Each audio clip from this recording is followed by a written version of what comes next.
Plaintiff Michael Pitchford met the defendant 7 years ago through a mutual friend. And 3 years ago, he moved across the street from her. Michael claims after the defendant became homeless, he allowed her to move in with him. But he's suing her today for rent and an electric bill. Defendant Carla Smith says when she met Michael, they were party buddies. And Carla was convicted of a felony after Michael gave her stolen goods to pawn. Carla insists she never agreed to pay rent or utilities. Therefore, she owes Michael nothing. Start with you. Yeah, I met Carla roughly 7 years ago through some friends, and then I haven't seen her that much. And then 3 years ago when I moved in across the street, I noticed they lived across the street, her daughter and her mother. This last June, she gave me a call and said her car was broke down, and so I went out to help her out, and I noticed her clothes were in her car, and I asked what was going on. She says she's basically homeless. She lost her job, and her family threw her out. So I said I'd help her out.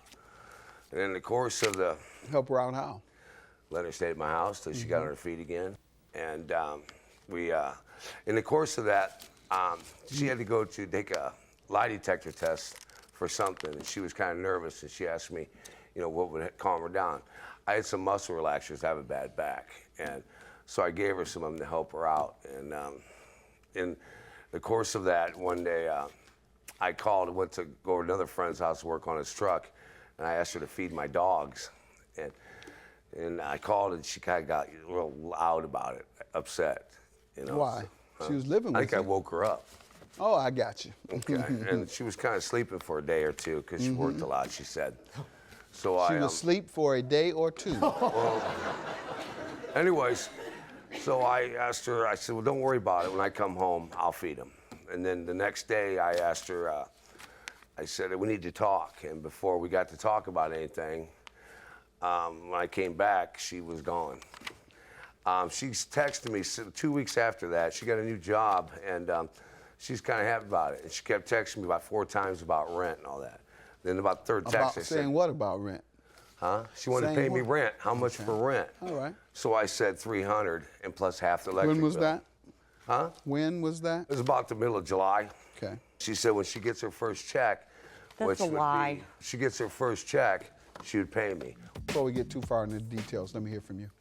Your Honor, I've known Mike since early '05, and when we first met, we did not meet through mutual friends. I met him through my brother, and we were party buddies. That's the main thing me and Mike did back in '05, and I got in some trouble in '06 and I was convicted of a felony because I used my ID to pawn some merchandise. Because when me and Mike were partying... How is that a felony? Michael stole the merchandise. Okay. And You left that part out. You didn't say stolen. That's a little, All that's a lie. You left that out. That's why I was inquiring. Okay. You left the stolen part out. And he asked me to use my ID I never stole because he anything. did not have don't an interrupt ID. her. She didn't interrupt you. Go ahead. This was in '05. I received the felony in '06. Did he? No. All right, when then. I explained the situation to the cops when they come to question me about the merchandise, I in turn told them that Mike didn't have an ID. And when they went to question him, he told them he didn't know me. And they believed him over you, right? Yes. All right. Can we move ahead? Yes. All right. And I come into hard times in June, and I was sleeping in my car. And Why? Because my family had kicked me out. I lost my job. Why? Because I lost my job and I had no way to help with bills. They sent you to your car, to live in your car. Well, I had went to stay with a friend. Okay. The friend kicked you out also? We were in the midst of getting everything ironed out about me. Sound like nobody wanted you to stay with them. No, they I didn't. want to know why. That's right. No, they didn't. I want to know why. You get in with this man, you don't pay him his rent, he puts you out, everybody putting you out. Why? Well, in the past, I was put out because I had a drug problem. See, that's what I'm trying Yes. to get to. You know the, come on now, you know the judge wasn't I born know. yesterday. I know. Go ahead. I was born at night, but not last night. So, That's what I was getting to. Everybody ain't putting you out just because they don't want to help you. And I understand that. And I never said no one wanted to help me. I'm just saying, you coming up with all these reasons, and I knew it was money. Well, it's just because I ran out of money. You don't have this month's light bill, you don't have your $50, get out. Go sleep in your car. And you went to your friend's house. Your friend said, come right over. Then you get to your friend's house, you have your $50? No, I don't have my $50. So I knew all that. There was something behind it. So, anything else you want me to know about your situation with him? I stayed there for about a month. Was there an agreement? No, there was never a verbal agreement on rent or utilities. I have a witness statement here. And Saying what? It's from my next door neighbor. Saying what? It says, I, Emily Lilly, am a witness to Michael Pitchford telling Carla Smith when she moved into his home that Carla would not need to give him any money towards rent or any utility bills during the duration of her stay. Okay. Michael said to her, myself, and many others that Carla was like a sister to him, and he just wanted to help her while she looked for work and then save to get her own place. Let me hear from you on the just specifics like her family of the rent. threw her out, Your Honor. You got to pay to stay. And it wasn't that way. You remember that because you texted me 3 times. Sir, tell me about the agreement, the rent and the electricity. Yeah, she texted me 3 times. And I told her when that was like first week she got her job, she texted me. And then second week, about third week, I said, when do you get paid? She says, after a month because it's bi-weekly. All right. So then I said, well, the third text, I said $300, half my rent and half the electric. Okay, that's all I wanted. And that would have been $350. She agreed to it?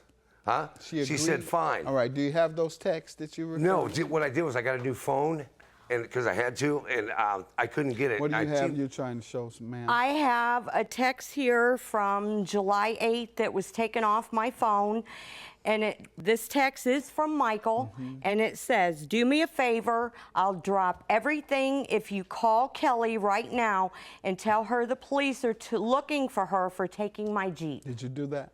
Yes, I did. Did she call the police, Okay, sir? drop everything. I Did called she call, Kelly. Sir, did she call Kelly? Yes, I did. don't know. Okay. Kelly's right here. All right. Kelly is here. Did she call you, ma'am? No. Stand up. Stand up. State your name. Kelly Caller. Hold on. What did you say you called her to say? I called her. Michael sent me a You know text. what you did. I'm not asking you that. I say, what did you call her to do? I called her to tell her the police were looking for her in Mike's Jeep. All right, and what did she say? She said, okay, but he's lying to you because he gave me the key. She was locked up the whole time I was there, Your Honor. Well, that's She wasn't even there. You don't remember this conversation, ma'am? She never called you to say the police were No. looking for you? How can she call you when she's in jail? Can I This was at 7:55 that She night. wasn't in jail that time, right? Not that night. All She right. was released that morning. Sir, can I say something? He's always loaned me a Jeep, but no, this conversation or none of that went on. Okay. Did you tell her that? No. All right, let's see your text. He said never text you anything like that. I have the text right there. Let's see. All those texts are from his number, Your Honor. All right, plaintiff. Carl, I need my rent money. I need money. I need it tonight. You asking him for rent money, and then later on down here you do say, do me a favor, I'll drop everything if you call Kelly. You say you Right. never said that? There's some personal property. Did you to say come you up never missing in said the that? house. You just told me you never said it. I Did never you said say I it or dropped not? the rent money. No. No, I didn't ask you that. I asked you, did you say drop everything? That's what I was very clear about it a minute was ago. talking about And you the said theft, no. about the theft Pardon me? report, You Your said you Honor. never said it at all. Your claim is dismissed. You've been contradicted with the text. Have a good day. Thank you. Thank you, Your Honor. I have nothing to say. I just want to say that honesty wins out. When I was Every in time. jail, she stole my Lincoln Town Car, and Doug's No. still going to press charges No. against her. We still There's got, texts we still got as well theft that he reports. sent. We still got things There's to also file. texts Good that luck. he sent that Let's go. say This is Say done. goodnight. never stole my car.